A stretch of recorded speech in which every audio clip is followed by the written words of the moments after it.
को क्यों इस्तेमाल करते हैं? ये जहर है। इस जहर को हम कैसे अर्पण करते हैं? हम आपको बता रहे हैं। ये हजारों साल पहले की व्यवस्था है।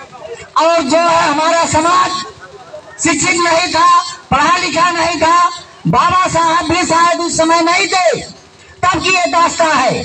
साथियों, ये जो है मनु लोग जो उस समय के पेशवा थे, उन्होंने क्या किया था? जो हमारी छोटी छोटी बहन बेटियां होती थी, उनके साथ जो है अत्याचार होता था, उनके साथ शोषण होता था। उस समय हमारा समाज शिक्षित नहीं था, लेकिन फिर भी उसने एक काम किया था। वो काम क्या किया था कि उन्होंने सिंदूर का इसलिए इस्तेमाल किया कि जो हमारा क्या होता था, जिनकी मांग में सिंदूर नहीं होता था, तो उसे वो लोग क्या समझते थे कि इनकी शादी नहीं हुई है, उनके साथ शोषण होता था, उनके साथ अत्याचार होता था। तो हमारे समाज के लोगों ने क्या किया? छोटी छोटी बच्चियों की शादी करते थे। छोटी छोटी बच्चियों को शादी करने का केवल उद्देश्य होता था कि उनके अत्याचार से बचे, उन मनोवादियों के अत्याचार से बचे, इनका शोषण न हो।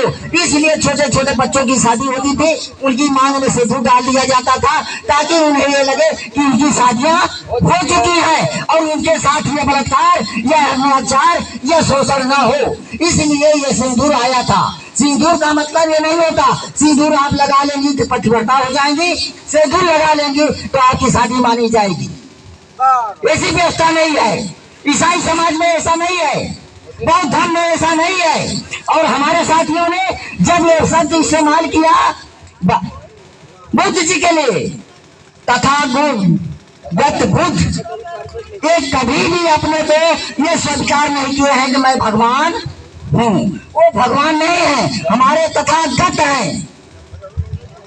वो उन्होंने कहा था कि मैं भगवान नहीं हूँ, मैं कोई चमत्कार आप लोगों को नहीं दिखा सकता, मैं आपको मार्ग बता सकता हूँ, उस मार्ग पर आप सबको चलना है। तो साथियों, बाबा साहब ने उस मार्ग पे चले।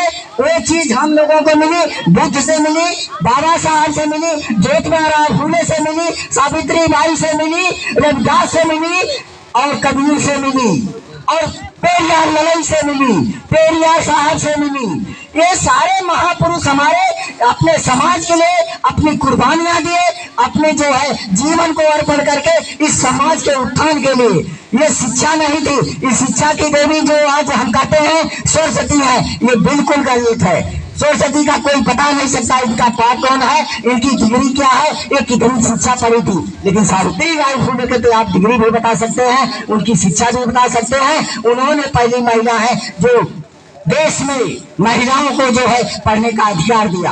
बाबा साहब धन्य हैं। बाबा साहब ने वो काम किया कि इस मनुवादी व्यवस्था के विपरीत बाबा साहब ने संविधान में अगर मैं शिक्षा का अधिकार दिया होता तो स्वर समाज हो, चाहे बैगौर समाज हो, चाहे एससी समाज हो, चाहे माइनॉरिटी हो, किसी को भी पढ़ने का अधिकार नहीं था।